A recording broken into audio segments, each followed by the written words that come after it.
Frostworms, because obviously Unholy Frenzied Frostworms work, and that's also another reason why going tanks against this strategy really doesn't work, just because if they do end up going Frenzy Worms, you're really not going to make it across the map with your tanks, and you're never going to be able to take them in an army-to-army battle. So basically they gain a lot more map control, and you're probably safer off using this. So the Crypt Lord has the Orb of Corruption now, and if you watch, units pretty much drop like flies when he right-clicks them. Felt kind of bad for the DK. He's in a bad spot. And he's about to get right-clicked here. Wait for it. This is going to be clutch. He's going to get away with 2 HP. Oh, 1 HP. Wow. That's pretty sick regen, too, with the Ring of Regen. So, once again, with the Crypt Lord, he's playing a battle of attrition. I mean, it sort of seemed like he had a smaller army. I mean, I'm pretty sure he did, because he has a bunch of ghouls on wood, which I would have purchased a Shredder and actually sacrificed a bunch of ghouls. But that's just me and how I play.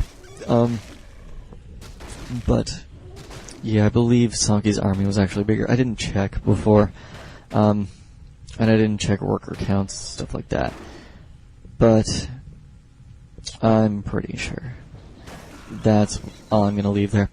So once again, he got a Mountain King kill. That kind of sucked for Sanki. And what he's actually doing is he's actually going to check to see if Sanki's expoing, which he is, just because that's what human players do. And basically, if it's crept out, they expo it. So you kind of want to watch out for that. Them jacking your expos. He gets level 6, which is pretty epic. Yeah. And now he's getting his macro on, which means he's going to have a Frosty soon, I believe. Or not, he's not going to start it yet. Oh, he's at a lot. He's at a higher food count than I expected. I remember him getting a Frostworm earlier in this game. Oh well. Oh well. Looks like I'm making a complete retard of myself. So, one thing I have noticed though, is that if you look at the DK, he's kind of sparkling around him when he has, oh, it's not there anymore, but when they have a skill point usable, his little avatar sparkles in the top left corner.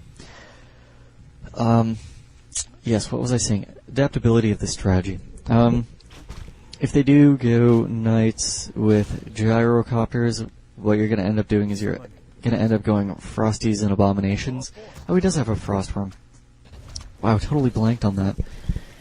Way to go, Orange. Way to make this a quality audio commentary that many, many people can learn from, for fuck's sake. He has pretty pimped out items, though. I mean, 2 Blades of Attack, a Gloves of Haste, an Orb of Corruption, and TP on your Crypt Lord. Plus you have a True Shot Aura for your Frostworms and Fiends.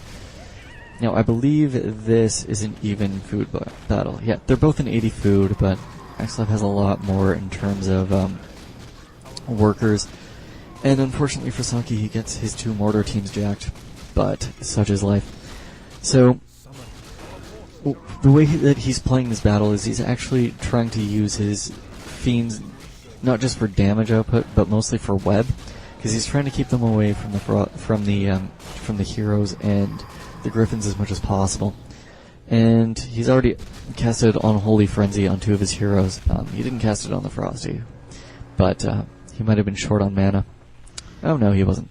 But you can just see how that battle turned out. I mean, it was pretty downhill for the human player. Yeah. The great thing about this is that you can actually out-expo them and kind of not lose any battles ever, just because you're going for quality over quantity. And by that I mean, like, a lot of people will go for quantity and just mass up a bunch of units. Like, they will go, like, I don't know, mass Gyrocopter Knights, or in an Undead's case, they will mass Air, or they will go Fiends and Frostworms. Instead of going, you know, with this kind of mix, which is, he's kind of making full use of every unit that he has. And basically, Crypt Lord, which is kind of looking like a retard right now, dancing around his beetles. The beetles, basically he's maximizing his damage output there, he's maximizing his Frostworm's damage output, and he's kind of getting like the most of every unit that he can. Which you don't see many players play that way these days. I mean, the most that they do is pimp up the Blade Master. Go Orc players. So that's why I kind of like this strategy. That's basically what all of my strategies are based around, is quality over quantity, I guess. And it just allows you to win fights where you're down on food count, but you're up in I guess smart macro. I don't know how else to phrase that. But I mean, he's played this game pretty smart. He's played it for the map control, and he made appropriate trades where they needed to be. I mean, he's prevented the third expo, because it's obviously hard to stop either a natural expo or the one at the very top that Sonky has right now. It's hard to prevent those.